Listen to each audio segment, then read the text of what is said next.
팔찌에 부산 스테이션 1984? 하나의 손이 얼어붙은 듯 멈춘다.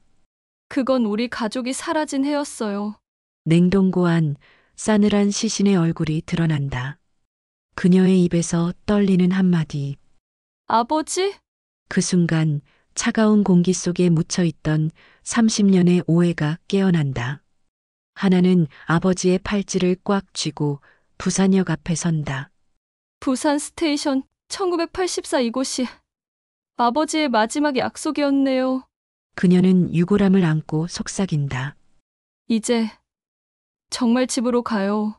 비 내리는 플랫폼 위 그녀의 미소 속엔 용서와 귀향의 끝이 있었다.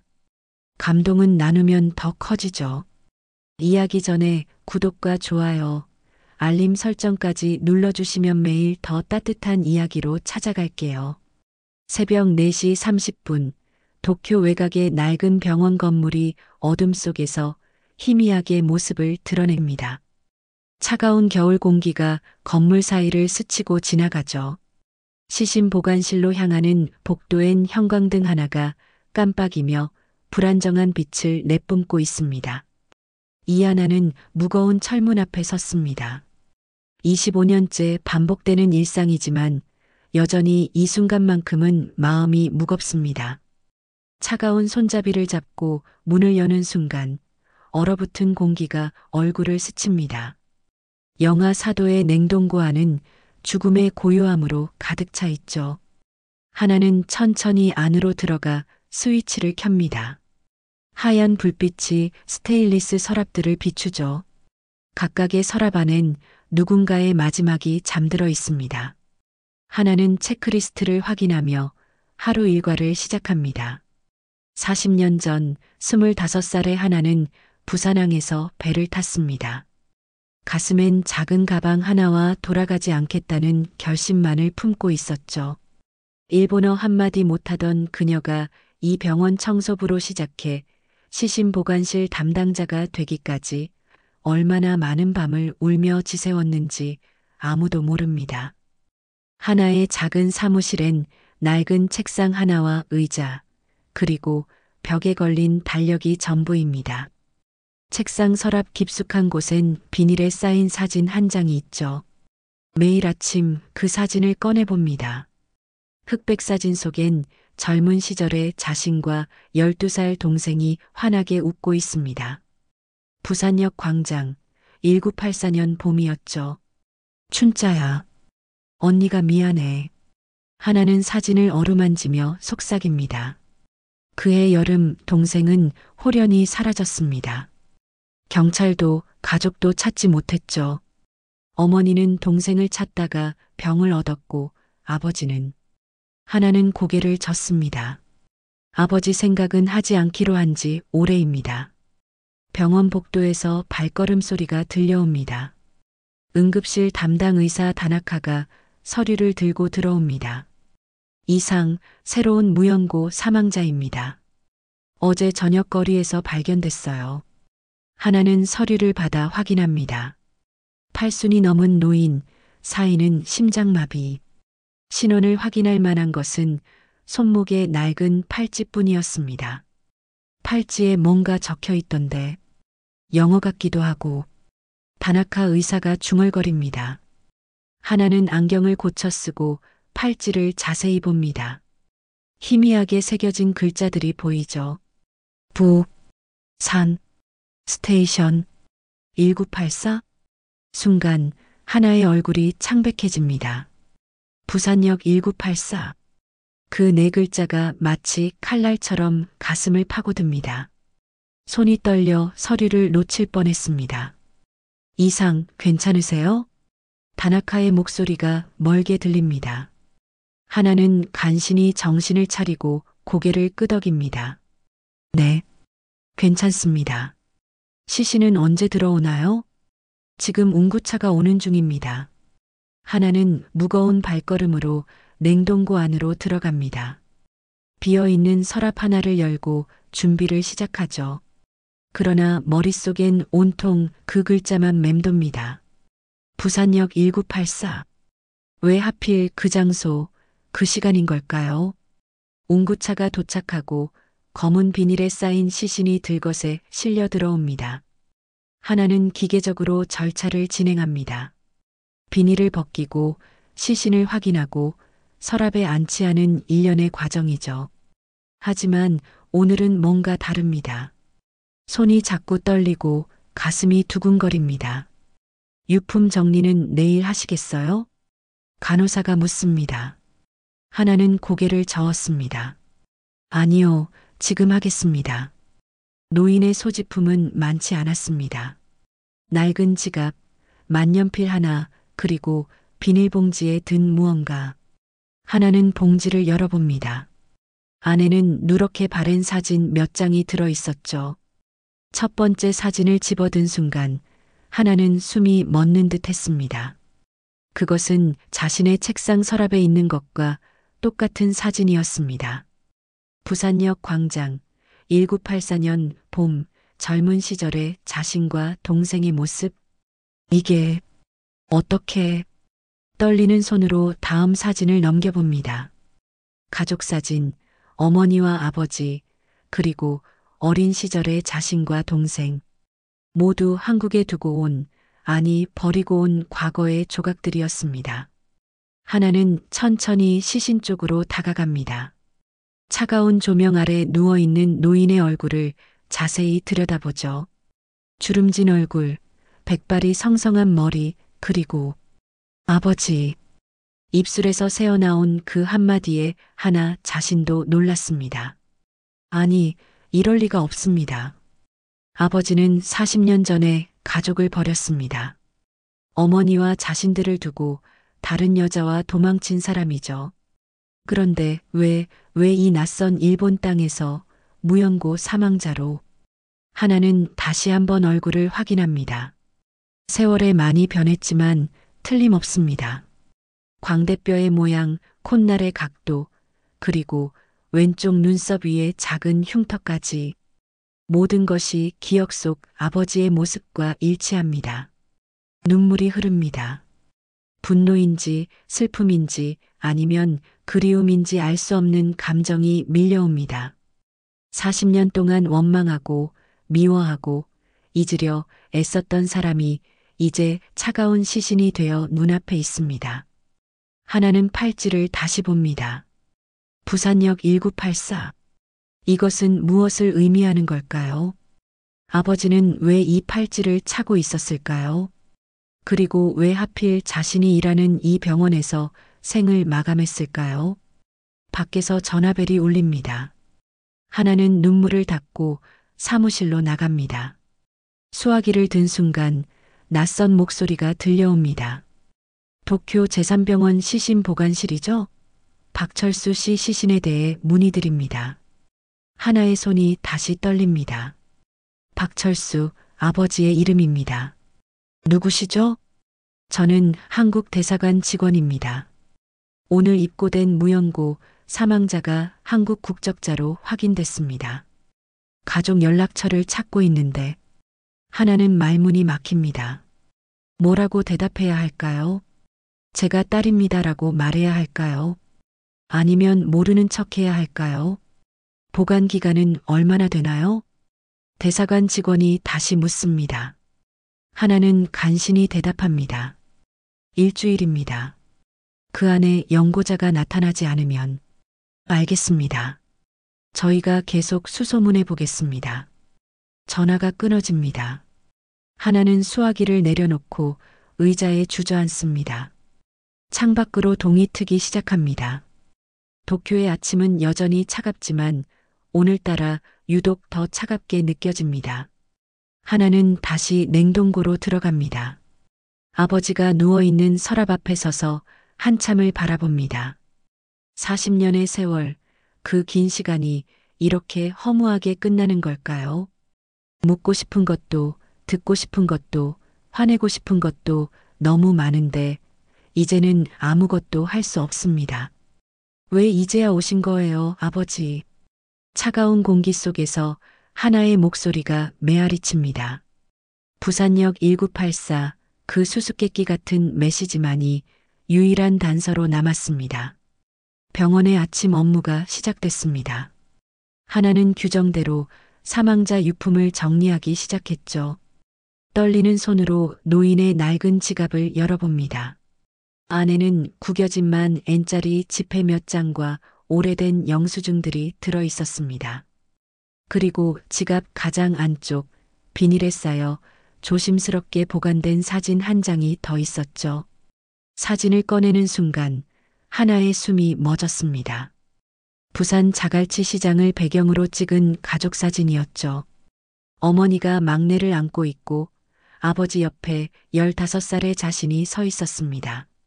모두가 환하게 웃고 있는 1983년 설날 사진이었습니다. 하나는 다시 시신을 바라봤습니다. 차가운 형광등 아래서 더욱 창백해 보이는 그 얼굴.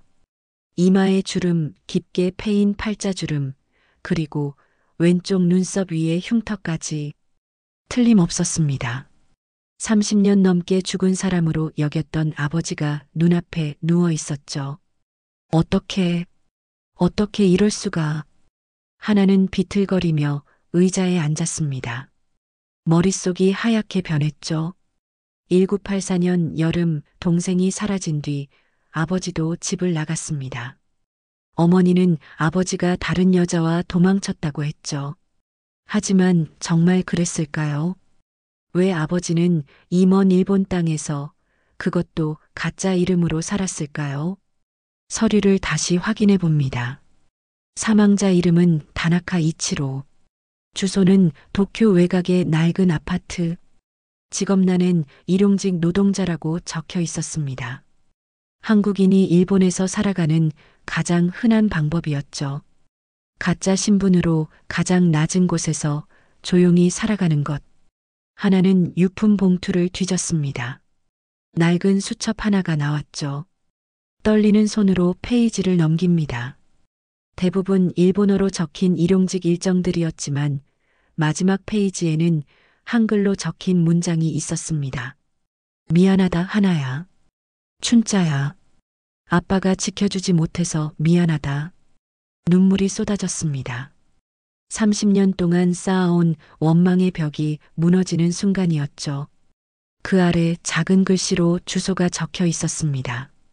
부산 영도구 복례동 37번지. 옛집 주소였습니다. 전화가 또 울렸습니다.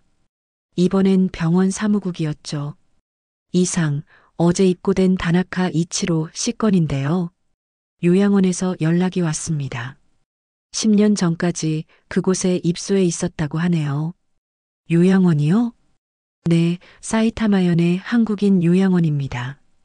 혹시 연고자 확인을 위해 방문하시겠어요? 하나는 잠시 망설였습니다. 더 알고 싶은 마음과 알기 두려운 마음이 충돌했죠. 하지만 이미 시작된 일이었습니다.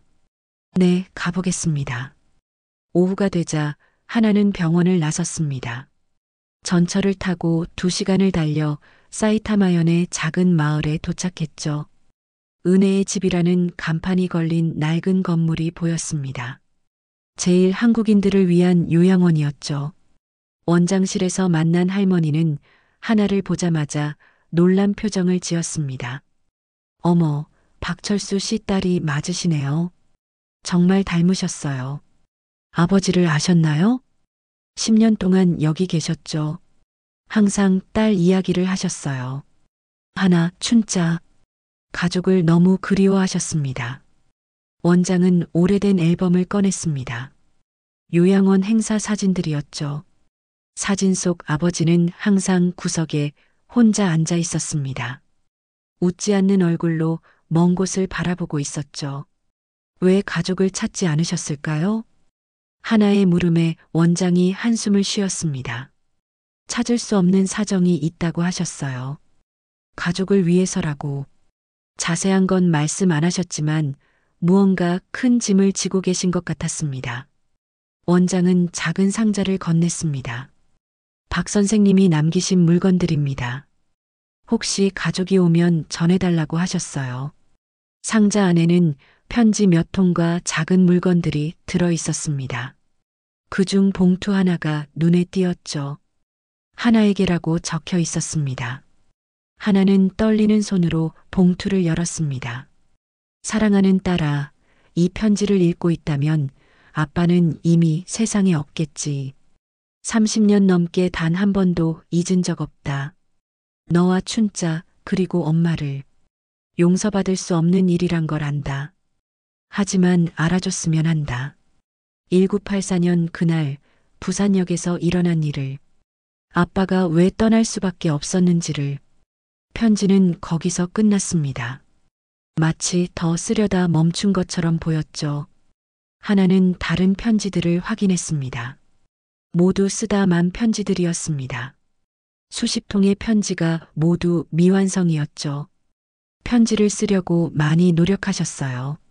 하지만 늘 끝을 맺지 못하셨죠. 뭔가 말하기 어려운 사연이 있으신 것 같았습니다. 원장의 설명이 이어졌습니다.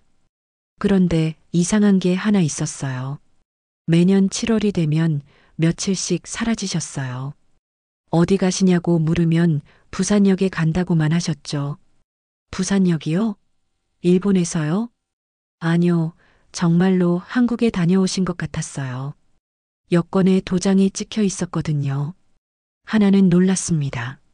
아버지가 매년 한국에 갔다면 왜 가족을 찾지 않았을까요? 부산역에는 무엇이 있었을까요? 요양원을 나서며 하나는 무거운 발걸음을 옮겼습니다. 손에 든 상자가 천근처럼 무거웠죠. 30년의 미스터리가 조금씩 모습을 드러내고 있었지만 여전히 많은 것이 안개 속에 있었습니다. 병원으로 돌아온 하나는 다시 시신 보관실로 향했습니다. 아버지가 누워있는 서랍 앞에 섰죠. 이제는 낯선 노인이 아니었습니다. 30년 동안 그리워하고 원망했던 자신의 아버지였습니다. 왜 말하지 않으셨어요, 아버지? 차가운 공기 속에서 하나의 목소리가 떨렸습니다. 유품 중에 있던 열쇠 꾸러미가 눈에 들어왔죠. 그중 하나에 작은 태그가 달려 있었습니다. 부산역 물품 보관함 2084. 또다시 부산역이었습니다. 그리고 2084라는 숫자. 물품 보관함 번호일까요? 아니면 다른 의미일까요? 하나는 결심했습니다. 30년 만에 고향으로 가야겠다고, 아버지가 남긴 수수께끼를 풀어야겠다고. 다음 날 아침 하나는 병원장에게 휴가를 신청했습니다. 20년 만에 휴가였죠. 가족 일이라고요? 이상도 한국에 가족이 있었나요? 병원장의 물음에 하나는 잠시 망설이다 대답했습니다. 네, 이제야 찾았습니다. 공항으로 가는 길, 하나는 가방 속의 유품들을 만져봤습니다. 아버지의 팔찌, 사진들, 그리고 미완성의 편지들. 이 모든 것이 가리키는 곳은 하나였습니다. 부산역 1984년. 비행기가 이륙하자 하나는 눈을 감았습니다. 30년 전 일본으로 떠나던 그날도 이렇게 눈을 감았었죠. 그땐 도망치듯 떠났지만 이번엔 진실을 찾아 돌아가는 길이었습니다. 춘자야, 언니가 간다. 아버지도 데리고. 작은 속삭임이 구름 사이로 흩어졌습니다. 부산까지 2시간, 30년의 세월을 거슬러 올라가는 여정이 시작됐습니다. 김해공항에 내린 하나는 깊은 숨을 들이쉬었습니다. 30년 만에 고향 공기가 폐부를 때렸죠. 짭짤한 바다 냄새와 함께 묻어두었던 기억들이 밀려왔습니다. 공항을 빠져나와 택시를 잡아탔습니다. 부산역으로 가주세요. 부산역이요? 요즘은 완전히 새로 지었다 아입니까? 옛날 역은 흔적도 없어요. 택시기사의 말에 하나는 가슴이 철렁했습니다. 창밖으로 스쳐가는 부산의 풍경은 낯설기만 했죠. 광안대교, 해운대의 고층 빌딩들. 하나가 떠날 때는 없었던 것들이었습니다. 부산역에 도착한 하나는 당황했습니다.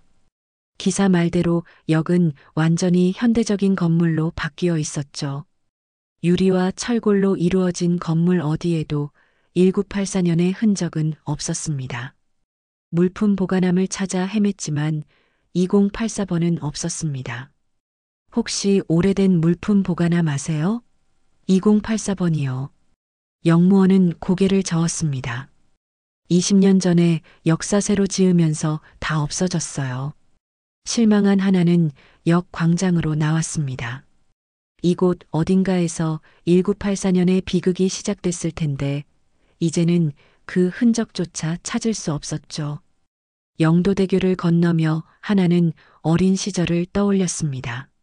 아버지 손을 잡고 다리가 올라가는 걸 구경하던 날들. 동생 춘자는 무서워 울었고 자신은 씩씩한 척했던 기억이 났습니다.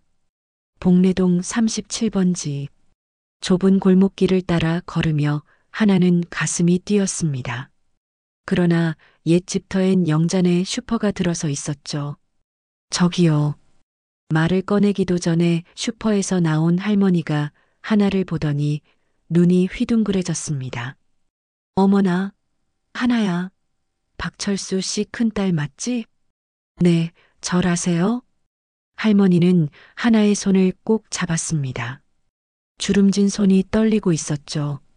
내가 옆집 순이 엄마야. 어떻게 이제야 왔어? 엄마는 10년 전에 돌아가셨어요. 할머니는 한숨을 쉬며 하나를 가게 안으로 이끌었습니다. 보리차를 내오며 충격적인 이야기를 시작했죠. 그때 그 일 있고 다 흩어졌잖아. 너희 엄마가 거짓말한 거 알아? 거짓말이요? 아버지가 다른 여자랑 도망간 게 아니야. 1984년 6월 15일 부산역 민주화 시위 기억나? 하나는 고개를 저었습니다. 이상하게 그 시기에 기억이 흐릿했죠. 너도 시위에 있었어. 여고생들이 많이 나왔거든. 너희 아버지가 최루탄에 맞은 학생들을 도우려다가 체포됐어. 아버지가 시위예요? 그래. 노동조합 활동도 하시고 시위 현장을 사진으로 기록하셨어. 며칠 만에 풀려났는데 그 후로 이상한 사람들이 집 주변을 계속 맴돌았지. 할머니는 목소리를 낮췄습니다. 그리고 7월 3일 춘자가 하교길에 사라진 거야. 경찰은 가출로 처리했지만 우린 다 알았어. 정치적인 일이라는 걸. 하나의 손이 떨렸습니다. 동생이 납치됐다는 건가요? 그 다음날 새벽 너희 집에 불이 났어. 방화였지.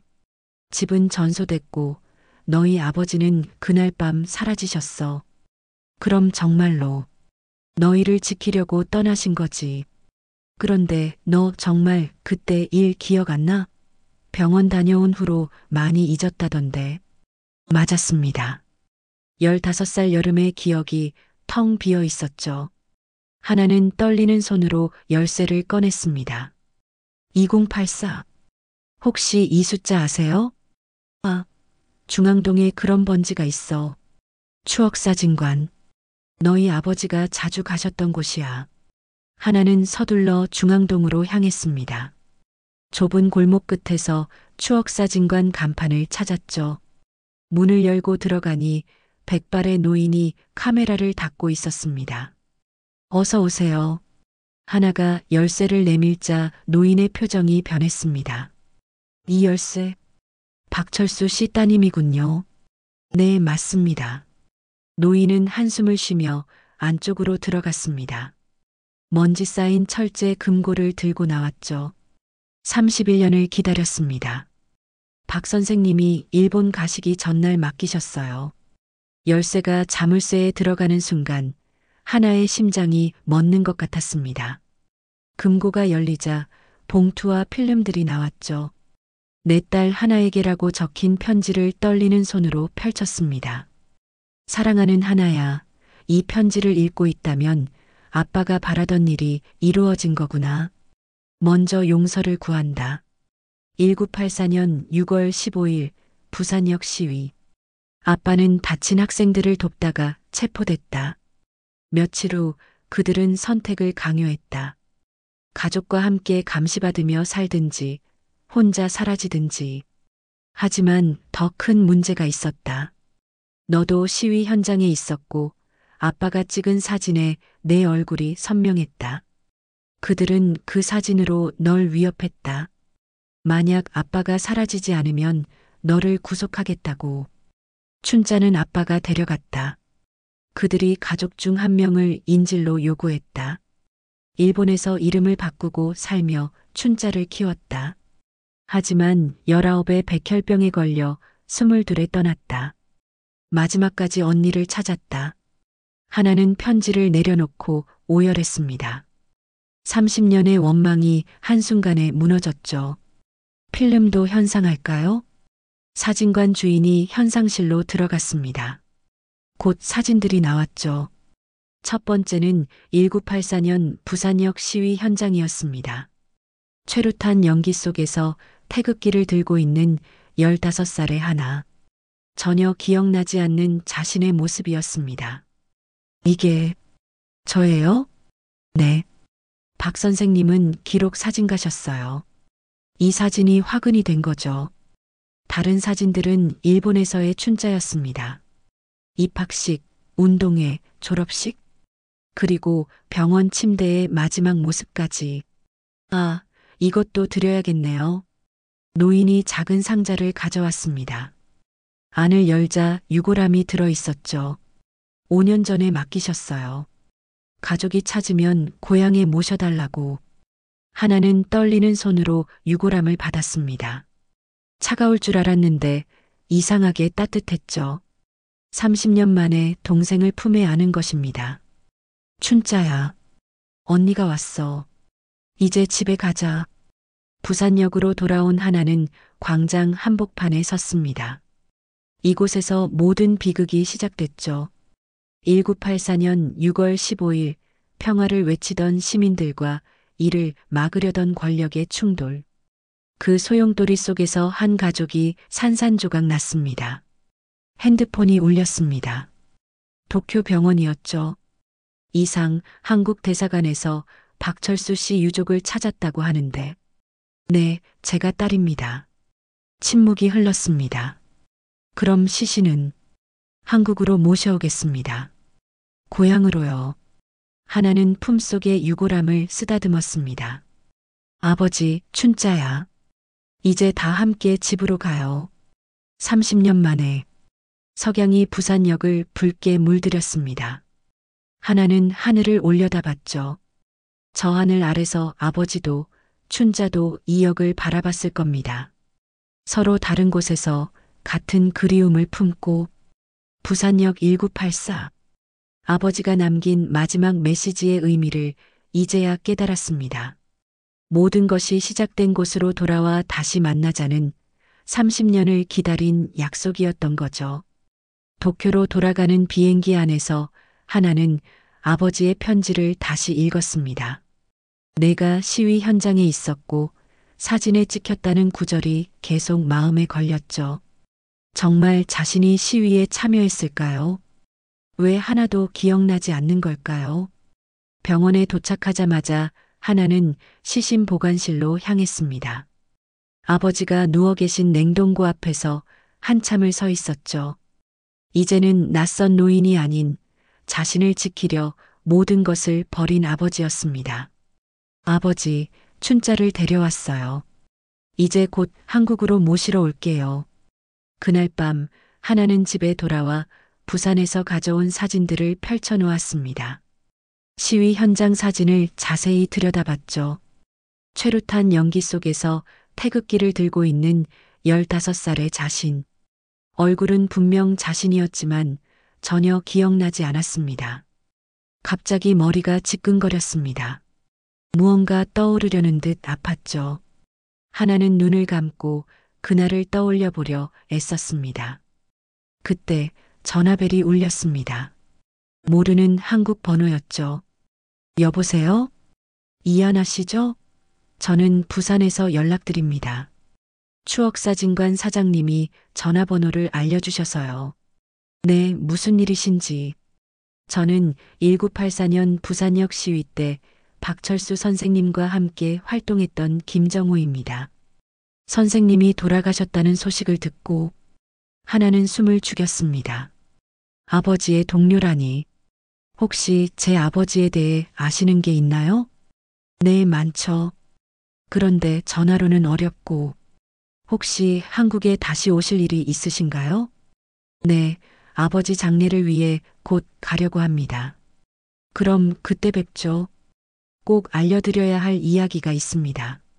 전화가 끊긴 후 하나는 불안한 마음을 감출 수 없었습니다. 또 어떤 진실이 기다리고 있는 걸까요? 일주일 후 하나는 아버지의 시신을 모시고 한국으로 향했습니다. 김해공항에는 한국 대사관 직원들이 나와 있었죠. 복잡한 서류 절차를 거쳐 시신을 인계받았습니다. 부산의 한 장례식장에 아버지를 모셨습니다. 빈소를 차리고 나자 김정호라는 사람에게 연락이 왔죠. 지금 바로 가겠습니다.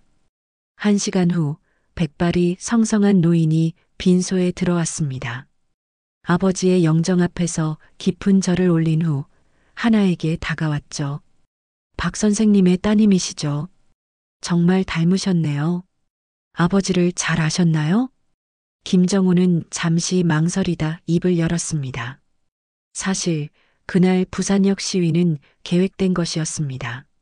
민주화를 요구하는 대규모 시위였죠. 박 선생님은 우리 조직의 핵심이었고 시위 현장을 기록하는 일을 맡으셨습니다. 조직이요? 네, 지하 민주화 운동 조직이었죠. 그런데 그날 김정우는 낡은 수첩을 꺼냈습니다. 거기엔 빛바랜 사진 한 장이 끼워져 있었죠. 이 사진 기억나세요? 사진 속엔 시위대 맨 앞에서 경찰과 대치하고 있는 사람들이 있었습니다. 그 중에는 교복을 입은 하나도 있었죠. 저는 기억이 안 나요. 그럴 겁니다. 당신은 그날 경찰 곤봉에 머리를 맞았어요. 의식을 잃고 쓰러졌죠. 박 선생님이 당신을 구하려다 체포되신 겁니다. 하나의 손이 떨렸습니다. 그래서 기억이 없었던 거군요. 하지만 더 큰 문제가 있었습니다. 정부 측 프락치가 우리 조직에 침투해 있었어요. 당신이 찍힌 사진들이 그들 손에 들어갔죠. 미성년자가 시위 주동자로 몰릴 상황이었습니다. 그래서 아버지가 네, 모든 책임을 지고 사라지신 겁니다. 하지만 그것만이 아니었어요. 김정우는 다른 사진을 꺼냈습니다. 불타는 건물 사진이었죠. 박 선생님 댁에 불이 난 건 단순한 방화가 아니었습니다. 그들은 증거를 없애려 했어요. 박 선생님이 찍은 수천 장의 시위 사진들을 말이죠. 증거를? 네, 그 사진들엔 정부의 폭력 진압 장면이 고스란히 담겨 있었거든요. 하지만 박 선생님은 이미 필름을 다른 곳에 숨겨두셨죠. 김정우는 낡은 열쇠 하나를 꺼냈습니다. 이걸 드려야겠네요. 부산 시민도서관 지하 창고에 보관함이 하나 있습니다. 30년 동안 아무도 열어보지 않은 하나는 열쇠를 받아들었습니다. 또 다른 비밀이 있다는 건가요? 그리고 춘자 양 실종건에 대해서도 할 말이 있습니다. 하나의 숨이 멎었습니다. 춘자는 납치된 게 맞습니다. 하지만 박 선생님이 데려간 게 아니라 정부 요원들이 먼저 데려갔어요. 박 선생님은 목숨 걸고 춘자를 되찾아온 겁니다. 뭐라고요? 춘자를 인질로 박 선생님을 협박했죠. 하지만 박 선생님은 굴복하지 않고 오히려 춘자를 구출해 일본으로 데려가신 겁니다. 그래서 정부는 박 선생님을 반국가 범죄자로 몰았고요. 하나는 충격에 말을 잃었습니다. 알면 알수록 아버지의 희생이 컸다는 걸 깨닫게 됐죠. 도서관에 가보세요. 거기에 모든 진실이 있습니다. 김정우가 떠난 후 하나는 곧바로 부산 시민도서관으로 향했습니다.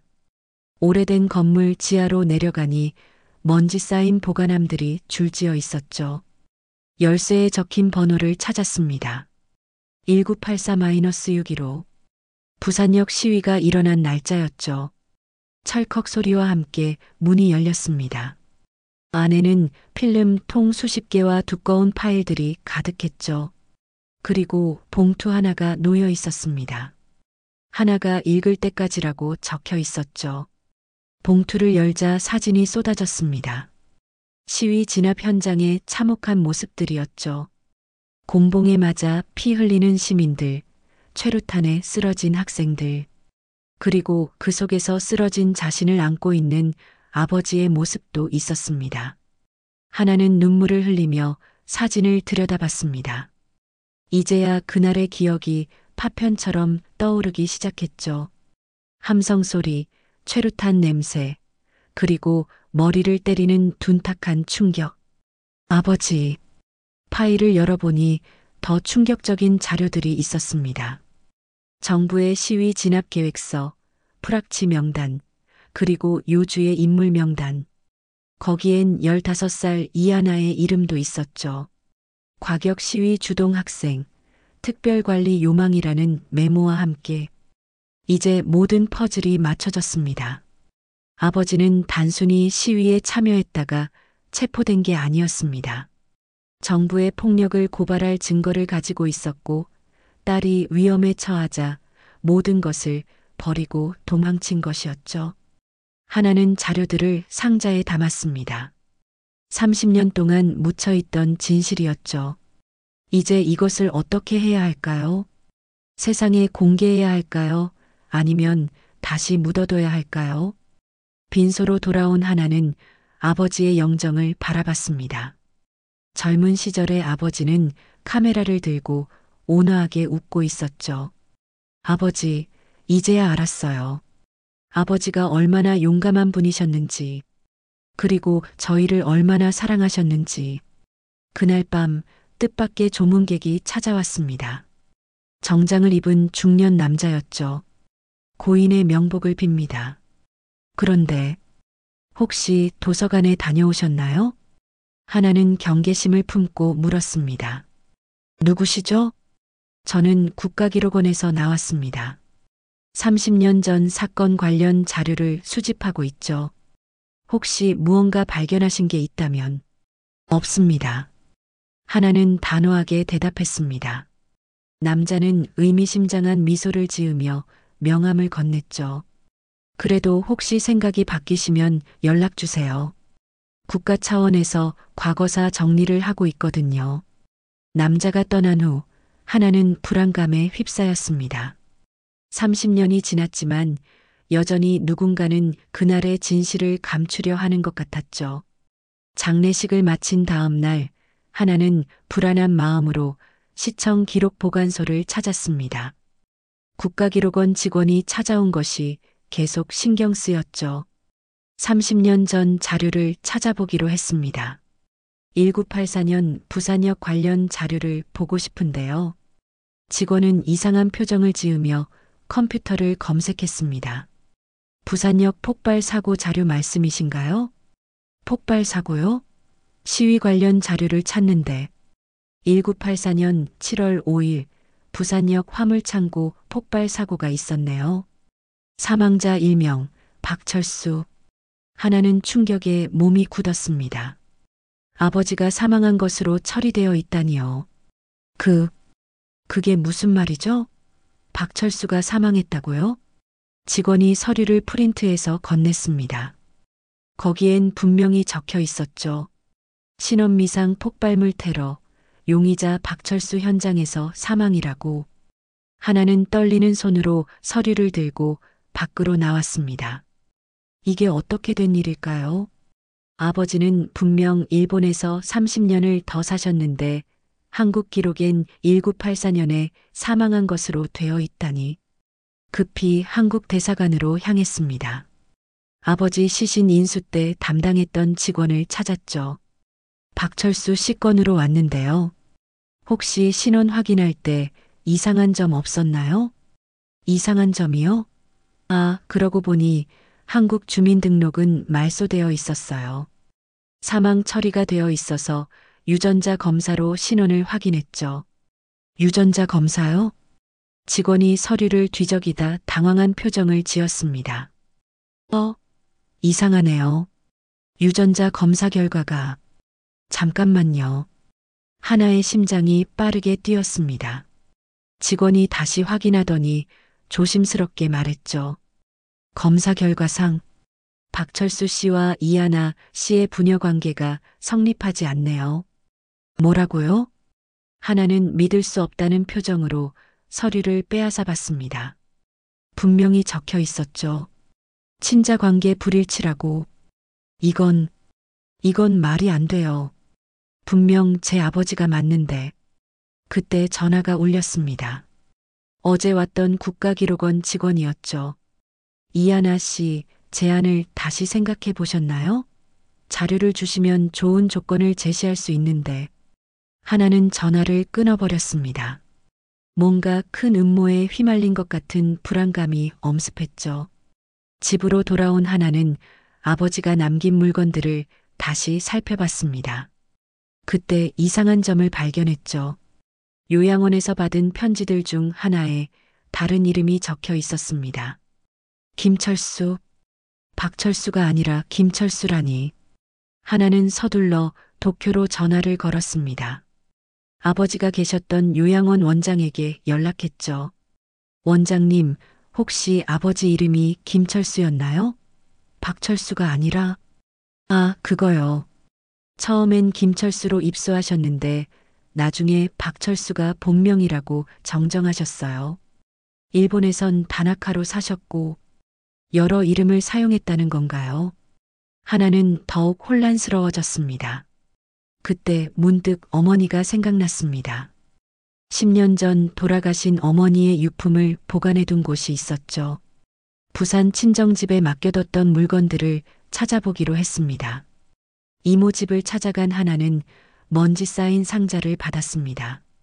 언니가 맡기고 간 건데 열어보지 말라고 했어. 하나 너한테 줄 거라고. 상자를 열자 어머니의 일기장과 편지들이 나왔습니다. 그중 봉인된 편지 하나가 눈에 띄었죠. 하나가 아버지를 찾거든이라고 적혀 있었습니다. 떨리는 손으로 편지를 열었습니다. 하나야, 이 편지를 읽고 있다면 내가 아버지를 찾은 거겠지. 미안하다. 엄마가 거짓말을 했어. 너의 친아버지는 박철수가 아니야. 박철수는 내 첫사랑이었고 약혼자였어.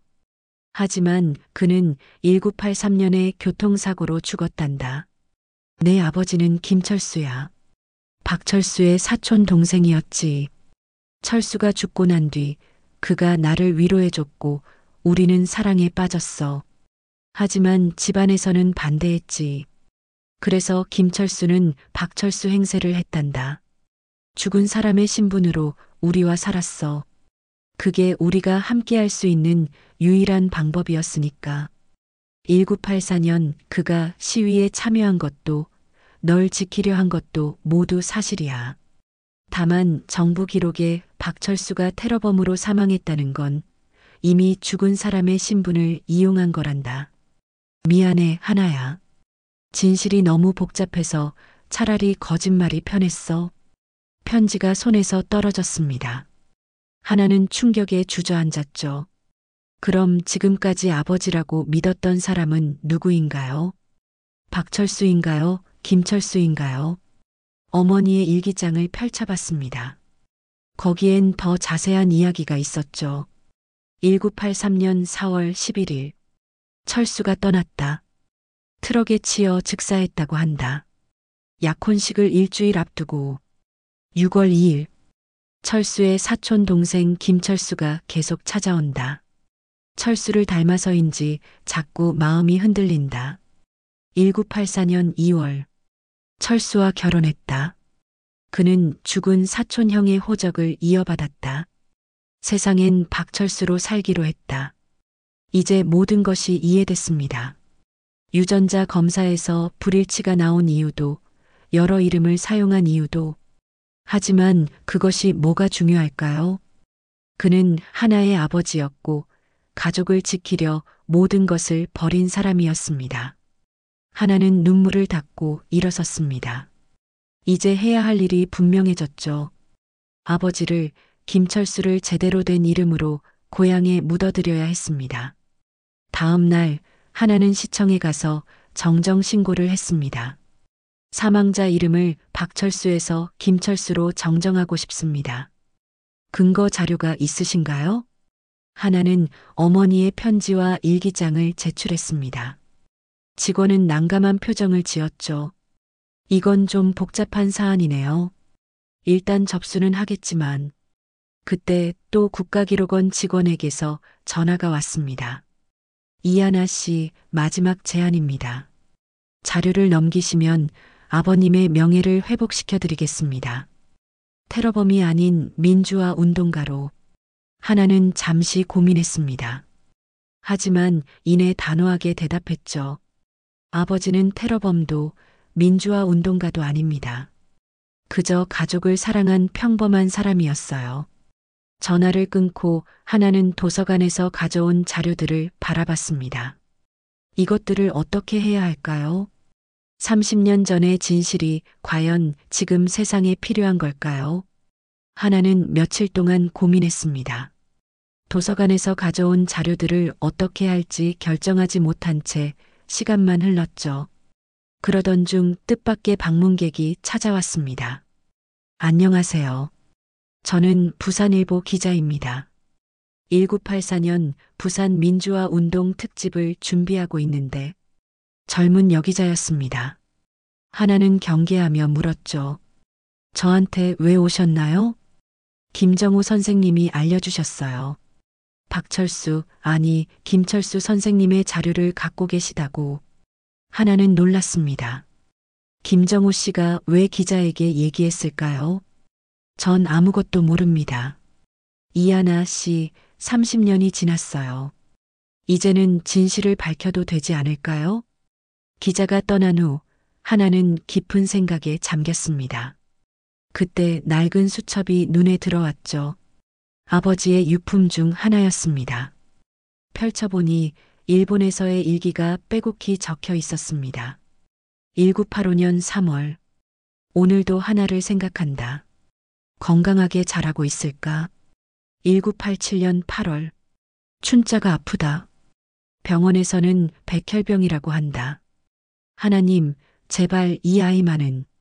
1991년 4월. 춘자가 떠났다. 마지막까지 언니를 찾았다. 용서해다오 하나야. 일기를 읽다가 하나는 한 장의 사진을 발견했습니다. 병원 침대에 누워있는 춘자 옆에 한 여인이 앉아 있었죠. 놀랍게도 그 여인은 어머니?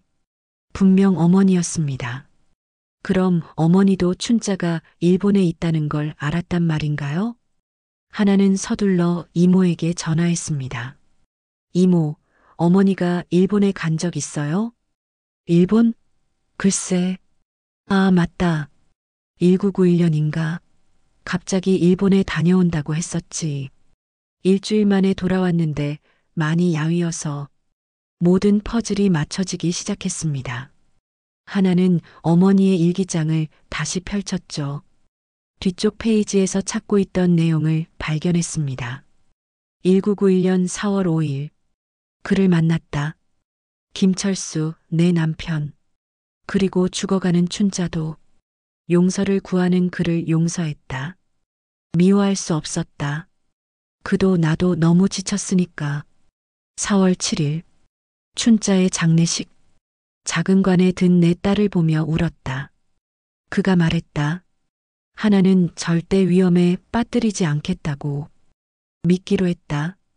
돌아오는 비행기 안에서 결심했다. 하나에게는 비밀로 하자고.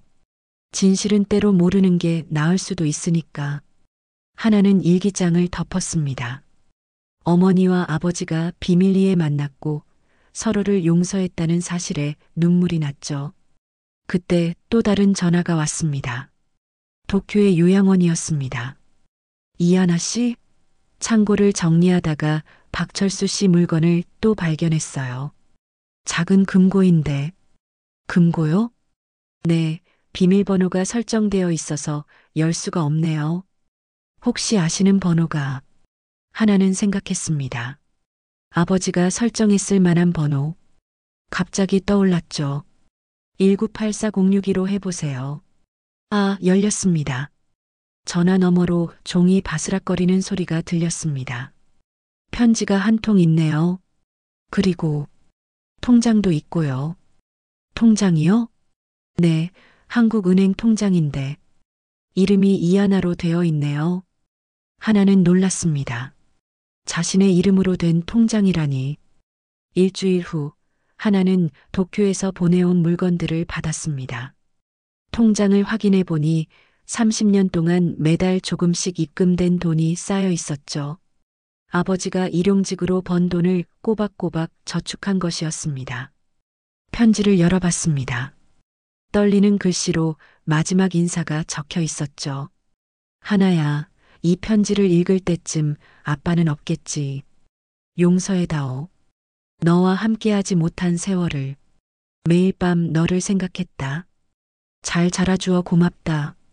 통장의 돈은 적지만 아빠의 전부다. 춘자 목까지 합쳐놨다. 부디 행복하게 살아다오. 추신. 엄마를 만난 적이 있다. 춘자를 보러 왔더구나. 우리는 서로를 용서했다. 너도 우리를 용서해 주길. 하나는 편지를 가슴에 안고 울었습니다.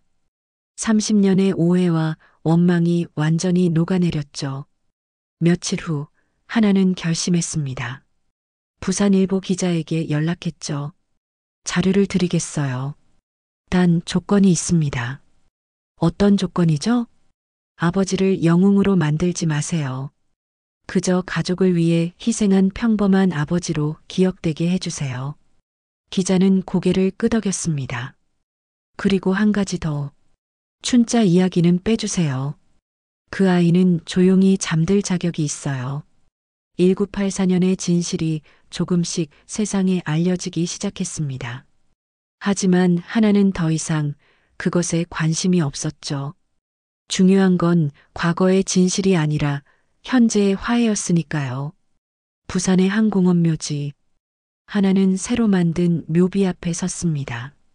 김철수, 박춘자, 그리고 아내 이정숙의 묘라고 적혀 있었죠. 비로소 가족이 한 곳에 모인 것입니다. 아버지, 어머니, 춘자야. 이제 다 함께 있으니 외롭지 않겠죠? 하나는 묘비에 기댄 사진들을 정리했습니다. 부산역 광장의 가족 사진, 일본에서의 춘자 사진, 그리고 어머니의 젊은 시절 사진까지.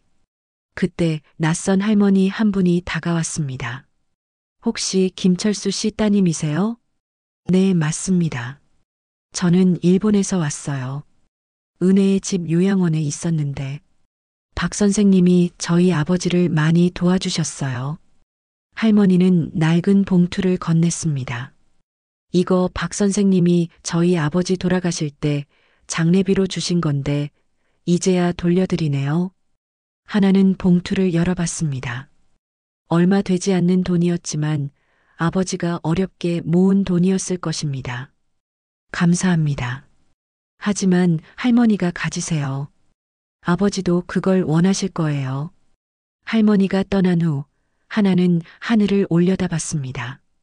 구름 사이로 햇빛이 비치고 있었죠. 아버지, 이제야 알았어요. 사랑이 때로는 거짓말의 모습을 하고 있다는 걸. 그리고 그 거짓말 속에도 진실한 마음이 있다는 걸. 바람이 불어 묘지의 꽃잎이 흩날렸습니다. 마치 30년의 시간이 흩어지는 것처럼 가족 묘지에서 돌아온 하나는 아버지의 유품을 다시 정리하기 시작했습니다. 그때 처음부터 신경 쓰였던 팔찌를 다시 들여다봤죠. 부산 스테이션 1984라는 글자가 선명했습니다. 팔찌를 자세히 살펴보니 이상한 점을 발견했습니다. 글자 아래 작은 홈이 있었죠. 무언가 숨겨진 것 같았습니다. 조심스럽게 홈을 열어보니 작은 종이가 나왔습니다. 매년 7월 15일 부산역 3번 출구 오후 3시. 이게 무슨 의미일까요? 하나는 달력을 확인했습니다. 놀랍게도 내일이 바로 7월 15일이었죠. 다음 날 하나는 부산역 3번 출구로 향했습니다. 오후 3시가 가까워지자 긴장이 됐죠. 누군가를 기다리는 건지 아니면 무언가를 찾아야 하는 건지 알 수 없었습니다. 정각 3시 한 노신사가 다가왔습니다. 흰 머리에 지팡이를 짚고 있었죠. 혹시 김철수 씨 따님이신가요? 네, 맞습니다. 어르신은 저는 1984년 부산역 사건의 마지막 증인입니다. 30년 동안 매년 이곳에 왔죠. 김 선생님과의 약속 때문에 노신사는 근처 찻집으로 하나를 안내했습니다. 그리고 충격적인 이야기를 시작했죠. 저는 당시 정보부 직원이었습니다. 김철수 씨를 감시하는 임무를 맡았죠. 하지만 노인은 잠시 말을 멈췄다가 이어갔습니다. 김 선생님의 진심을 알게 됐고 그를 돕기로 했습니다. 춘자 양을 구출하는 것도 제가 도왔죠. 정보부 직원이 아버지를 도왔다고요? 네, 저도 딸이 있었거든요. 한 아버지로서 그의 마음을 이해했습니다. 그래서 탈출 경로를 알려주고 가짜 사망 처리도 도왔죠. 노신사는 낡은 봉투를 꺼냈습니다. 이건 김 선생님이 저에게 맡긴 겁니다. 매년 이곳에 와서 가족을 기다리라고. 30년이 걸렸네요. 봉투 안에는 열쇠와 주소가 적힌 쪽지가 있었습니다. 부산역 지하에 오래된 대여금고가 있습니다. 이제는 거의 쓰지 않는 곳이죠. 거기 김 선생님이 마지막으로 남긴 게 있을 겁니다. 하나는 노신사에게 인사하고 부산역 지하로 내려갔습니다. 먼지 쌓인 복도 끝에 낡은 금고들이 있었죠. 열쇠에 적힌 번호를 찾았습니다. 1984-715. 금고를 열자 큰 봉투가 나왔습니다. 안에는 수십 장의 사진과 함께 편지가 있었죠. 사진들은 충격적이었습니다. 1984년 이후 매년 부산역에서 찍은 사진들이었는데 멀리서 하나와 어머니를 찍은 것들이었습니다. 1985년 하나 고등학교 졸업식 날 1988년 하나 대학 입학하던 날 1992년 정숙 병원 가던 날 아버지는 매년 한국에 왔던 것입니다. 멀리서나마 가족을 지켜보기 위해 편지를 펼쳐 읽기 시작했습니다. 하나야, 이 편지를 읽는다면 드디어 우리의 긴 여정이 끝난 거구나. 매년 7월 15일은 춘자의 생일이다. 그날이면 나는 부산역에 와서 너희를 멀리서 봤다. 가까이 갈 수 없어 미안했다. 이 사진들은 내가 지켜본 너희의 삶이다. 비록 함께하지 못했지만 항상 곁에 있었단다. 마지막으로 하나야, 부산역은 우리 가족에게 특별한 곳이다. 이곳에서 모든 것이 시작됐고 이곳에서 끝나기를 바랐다. 이제 진짜 마지막 부탁이다. 매년 7월 15일 춘자 생일에는 부산역에 와다오. 그리고 우리를 기억해다오. 하나는 사진들을 한 장씩 넘겨봤습니다. 그때 마지막 사진에서 숨이 멎었죠. 불과 3년 전 사진이었는데 부산역 광장에서 찍은 것이었습니다. 사진 속에는 나이 든 아버지가 있었고 그 옆에 하나 자신이 있었습니다. 우연히 스쳐 지나간 순간을 아버지가 찍은 것이었죠. 우리는 모르는 사이 만났구나. 하나는 눈물을 흘리며 부산역 광장으로 나왔습니다. 30년 동안 아버지가 서 있었을 그 자리에 섰죠. 역 광장은 여전히 붐볐습니다. 누군가는 만나고 누군가는 헤어지는 곳. 하나는 깨달았습니다. 부산역은 단순한 장소가 아니라 가족의 약속이었다는 것을. 핸드폰이 울렸습니다. 모르는 번호였죠. 이해하시죠? 국가보훈처입니다. 김철수 씨의 민주화 유공자 인정 심사가 통과됐습니다. 아, 네. 그리고 부산역에 작은 기념비를 세우기로 했습니다. 1984년 민주화 운동 기념비요. 김철수 씨 이름도 새겨질 예정입니다. 전화를 끊고 하나는 미소 지었습니다. 아버지가 그토록 지키려 했던 이곳에 이제 그의 이름이 남게 된 것입니다. 해가 지기 시작했습니다. 하나는 가방에서 춘자의 작은 유골함을 꺼냈죠. 그리고 광장 화단에 조금씩 뿌리기 시작했습니다. 춘자야, 이제 아버지가 매년 보고 싶어 했던 이곳에 잠들어. 언니도 매년 올게. 바람이 불어 유골가루가 흩날렸습니다. 마치 춘자가 자유롭게 날아가는 것 같았죠. 어둠이 내리기 시작한 부산역. 네온 사인이 하나둘 켜지고 있었습니다. 하나는 천천히 역을 떠났습니다. 내년 7월 15일 다시 이곳에 올 것입니다. 아버지와의 약속을 지키기 위해, 그리고 우연히 스쳐갔을지 모르는 순간들을 기억하기 위해. 부산역 1984. 이제 그 의미를 완전히 알았습니다. 그것은 단순한 장소와 시간이 아니라 영원한 가족의 약속이었던 것입니다. 1년이 지났습니다. 다시 7월 15일이 되었죠. 하나는 약속대로 부산역에 왔습니다. 손에는 작은 화분을 들고 있었습니다. 춘자가 좋아했다는 프리지아 꽃이었죠. 역 광장 한편에는 작은 기념비가 세워져 있었습니다. 1984년 6월 15일 민주화 운동 희생자 추모비. 그 옆 명단에 김철수라는 이름이 새겨져 있었죠. 아버지 왔어요. 춘자도 함께요. 하나는 기념비 앞에 꽃을 놓고 잠시 묵념했습니다. 그때 누군가 다가오는 발소리가 들렸죠. 안녕하세요. 혹시 이하나 씨 맞으신가요? 젊은 여성이었습니다. 하나와 비슷한 나이쯤 되어 보였죠. 네, 맞습니다.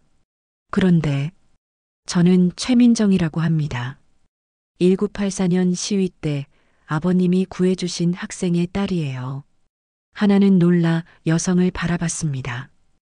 어머니가 돌아가시기 전에 꼭 찾아뵙고 감사 인사를 드리라고 하셨어요. 김철수 선생님이 아니었다면 어머니는 그날 죽었을 거라고. 최민정은 낡은 사진 한 장을 보여줬습니다. 시위 현장에서 쓰러진 여학생을 부축하고 있는 아버지의 모습이었죠. 어머니는 평생 그 은혜를 잊지 못하셨어요. 그래서 저도 매년 이날이면 여기 와서 기도했죠. 언젠가 은인의 가족을 만나게 해달라고. 두 사람은 함께 기념비 앞에 섰습니다. 40여 년 전 이곳에서 일어난 일이 이렇게 인연이 되어 돌아온 것이었죠. 아버지가 알았다면 기뻐하셨을 거예요. 저희 어머니도 하늘에서 기뻐하실 거예요.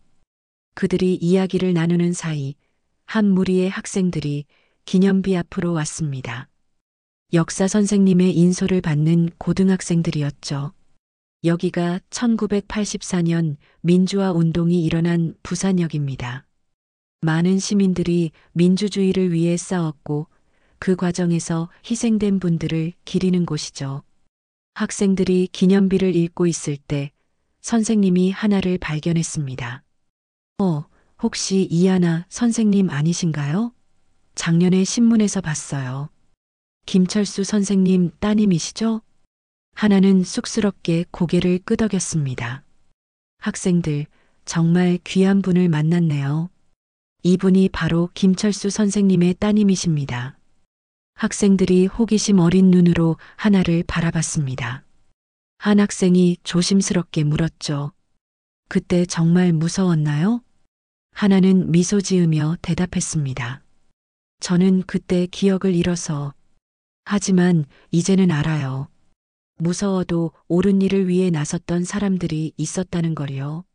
선생님이 학생들에게 설명했습니다.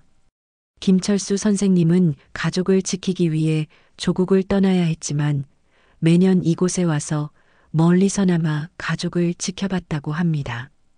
한 여학생이 눈시울을 붉히며 말했죠. 정말 슬픈 이야기예요. 슬프지만 아름다운 이야기죠. 사랑은 어떤 상황에서도 계속된다는 걸 보여주니까요. 학생들이 떠난 후 하나는 최민정과 함께 역 안으로 들어갔습니다. 오래된 대합실 한쪽에 작은 사진 전시관이 마련되어 있었죠. 부산역의 기영 1984년 그날의 이야기라는 제목이었습니다. 전시관에는 하나가 기증한 아버지의 사진들이 걸려 있었습니다. 시위 현장, 평화로운 일상, 그리고 멀리서 찍은 가족 사진들까지. 어머나, 이게 저예요? 최민정이 한 사진을 가리켰습니다. 부산역에서 엄마 손을 잡고 걸어가는 어린 소녀의 뒷모습이었죠. 아버님이 저희도 찍으셨네요. 몰랐어요. 두 사람은 사진을 보며 깨달았습니다. 아버지는 구했던 모든 사람들을 기억하고 지켜봤다는 것을. 전시관을 나온 하나는 부산역 광장 벤치에 앉았습니다. 37년 전 아버지가 앉았을 그 자리였죠. 눈을 감으니 아버지의 마음이 느껴지는 것 같았습니다. 몇 달 후 하나는 큰 결심을 했습니다. 도쿄의 병원을 그만두고 부산으로 돌아온 것이었죠. 그리고 부산역 근처에 작은 사진관을 열었습니다. 추억사진관 2호점. 아버지가 필름을 맡겼던 그 사진관의 이름을 이어받은 것이었죠. 어서 오세요. 사진 찍으러 오셨나요? 아니요. 오래된 사진을 복원하고 싶은데. 하나는 미소 지으며 손님을 맞았습니다. 이제 그녀의 일은 오래된 사진을 복원하는 것이었죠. 깨지고 찢어진 추억들을 다시 이어붙이는 일. 사진관 벽에는 아버지와 어머니, 그리고 춘자의 사진이 걸려 있었습니다. 그 아래엔 작은 팻말이 있었죠. 부산역 1984 돌아오지 못한 이들을 위하여. 어느 날 한 할아버지가 찾아왔습니다. 여기가 그 유명한 사진관이요? 잃어버린 가족을 찾아준다는. 네, 어떤 사진이신가요? 할아버지는 낡은 사진 조각들을 꺼냈습니다. 6.25 때 헤어진 동생인데 이 조각들밖에 없어서. 하나는 정성스럽게 조각들을 맞춰나갔습니다. 몇 시간의 작업 끝에 한 장의 온전한 사진이 완성됐죠. 어머나, 우리 동생이다. 할아버지는 눈물을 흘렸습니다. 하나는 조용히 지켜봤죠.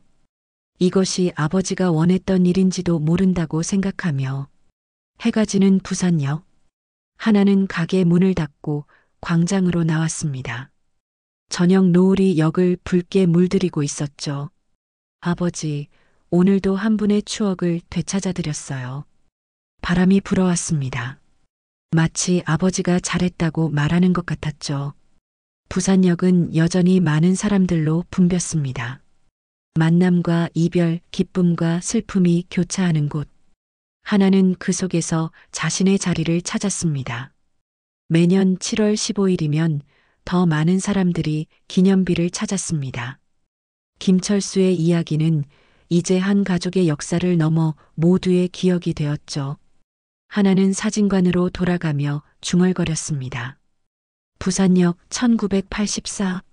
이제는 끝이 아니라 새로운 시작이에요, 아버지. 그녀의 발걸음은 가벼웠습니다. 37년의 긴 여정이 끝났고 이제 새로운 이야기가 시작되고 있었으니까요. 부산역은 더 이상 이별의 장소가 아닌 화해와 치유의 공간이 되어가고 있었습니다. 당신의 하루에 작은 감동이 되었다면 구독과 좋아요로 함께 걸어주세요. 다음 이야기도 따뜻하게 준비해 두겠습니다.